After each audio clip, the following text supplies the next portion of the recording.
Good afternoon team members. Information நான் ஒன்று சொல்கிறேன், ரொம்ப கிளியராக கேட்டுங்க, யாரும் தப்பு பண்ணாதீங்க. ஓகே, ரொம்ப ஷார்ட்டாக சொல்லிடுறேன். யாருக்கு அந்த ஆப்ஷனை மாற்றி சூஸ் பண்ணணும்னு நினைக்கிறீங்களோ அவங்க மட்டும் அந்த ஆப்ஷனுக்குள்ள லாகின் பண்ணுங்க. முதல்ல எஸ்பிஐ போகிறதுக்குள்ள போங்க, லாகின் பண்ணுங்க. மற்றவங்க எல்லாரும் போகாதீங்க.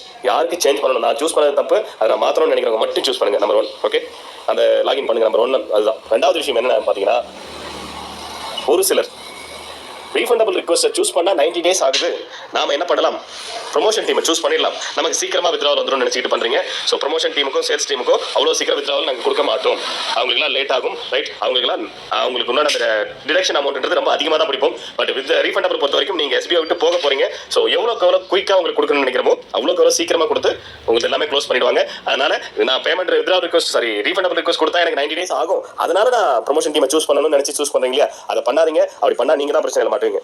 நீங்கள் ரீஃபண்டபிள் ரிக்வஸ்ட் கொடுத்தாலே உங்களுடைய பேமெண்ட் எல்லாம் சீக்கிரமாக வந்துடும், ரொம்ப குயிக்காக வந்துடும். ப்ரொமோஷன் டீம் சேல்ஸ் டீமோட ரொம்ப குயிக்காக வந்துடும். இந்த ரீசனுக்காக ப்ரொமோஷன் டீமை சூஸ் பண்ணாதீங்க. உங்களால் மற்றவங்க பாதிக்கப்படுவாங்க. அந்த 1,50,000 பேர் மெம்பரில் உண்மையிலேயே வரணும்னு நினைக்கிறவங்க கூட உங்களால் பாதிக்கப்படுவாங்க. இதுதான் மெயின் ரீசன். நான் இந்த மாதிரி சொல்றதுக்கு மெயின் ரீசன் என்ன, உங்களை மாதிரி ரீஃபண்டபிள் கொடுத்தாக்கா நமக்கு பேமெண்ட் வரதுக்கு லேட் ஆகிடும், 90 days கிட்ட ஆகிடும். ஸோ அதுக்குள்ள நம்ம பேமெண்ட் எடுக்கணும் அப்படின்னு ஆசைப்பட்டு அதுக்காக ப்ரொமோஷன் டீம் சூஸ் பண்ணிருக்கீங்க. ஸோ அந்த மாதிரியான பர்சன்ஸ்க்காக தான் இந்த ஆப்ஷனே நாங்கள் சொல்கிறோம். So right, so promotion team sales டீமுக்கெல்லாம் கண்டிப்பாக லேட்டாக தான் பேமெண்ட் போட போகிறோம். கண்டிப்பாக அவங்களுக்குலாம் டேக்ஸ் டிடக்ஷன் ரொம்ப அதிகமாக, டேக்ஸ் டிடக்ஷன் எஸ்பிஓ டிடக்ஷன் ரொம்ப அதிகமாகவே இருக்கும். ரைட், ஸோ ரொம்ப இம்பார்ட்டன்ட், இதை மைண்டில் வச்சுங்க. ஸோ ரீஃபண்டபிள் வேணும்னு முடிவு பண்ணிட்டீங்கன்னா ரீஃபண்டபிள் ஆப்ஷன் மட்டும் சூஸ் பண்ணுங்க. சீக்கிரம் வரும்னு நினைச்சிட்டு ப்ரொமோஷன் டீம்ல உட்காந்துட்டு இருக்காதீங்க. கண்டிப்பாக லாஸ் உங்களுக்கு மட்டும்தான். ரொம்ப தெளிவாக சொல்லிடுறேன். எந்த ஆப்ஷன் தேவையோ அதை கரெக்டாக சூஸ் பண்ணுங்க, கன்ஃபியூஷன் ஆகாதீங்க. சரி, சூஸ் பண்ணி வைப்போம், நமக்கு இதில் தான் குயிக்காக வந்துடும் அப்படின்றதுக்காக.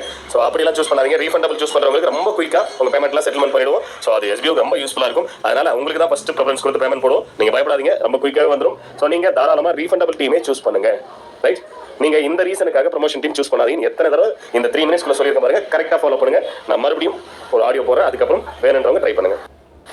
ஆடியோ வந்த உடனே போர்ட்டல் வெப்சைட்டில் போய் லாகின் பண்ணாதீங்க. இன்னும் அந்த ஆப்ஷன் கொடுக்கல, கொஞ்சம் வெயிட் பண்ணுங்கள். நான் மறுபடியும் ஆடியோ அனௌன்ஸ்மெண்ட் கொடுப்பேன், அதுக்கப்புறம் நீங்கள் லாகின் பண்ணுங்கள், தேவைப்படுறவங்க மட்டும். ஃப்ரெண்ட்ஸ் கேட்டிங்களா, இன்றைக்கி தான் லாஸ்ட் டேட்டு.